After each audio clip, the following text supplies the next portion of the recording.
Labai norėjau tokios šventės, nes vien dėl to, kad aš esu labai sentimentalus žmogus ir man santuoka teikia labai didelę reikšmę ir tai, kad tai įvyksta bažnyčioj.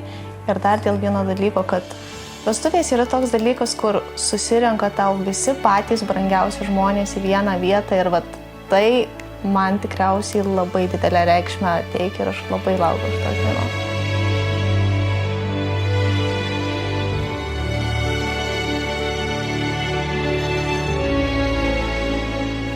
Tai čia, manau, didžiausia svajonė tėvų yra, kad vaikai laimingi ir tėvai laimingi.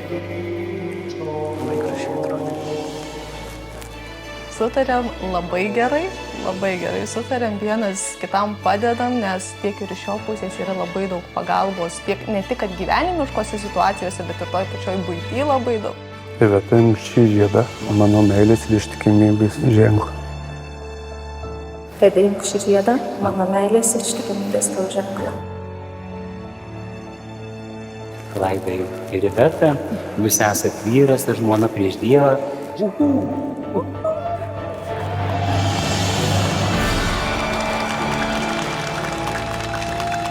Labai jautri, labai graži, su tikriausiai pačiais mylimiausiais jiems žmonėm, kas yra viso ko pagrindas šiandien.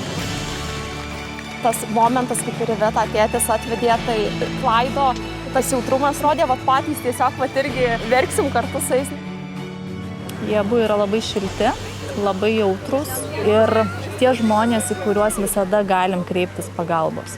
Mes visada žinodavom, jeigu kažkur kažko mums reikia, tai kur mes pirmiausiai kreipsimės? Pas Klaidą ir Ivetą. Gyvenam linksmai, nes tiek pas Baniškį yra labai daug humoro, tiek ir pas mane stokoju. Tai daug komiškų situacijų netgi turim tikrai. Dvi priešingybės, kuri viena kitą papildo ir sudaro tokią darnią šeimą, gražią sąjungą, kuri metai iš metų tik tai klestės ir gražės.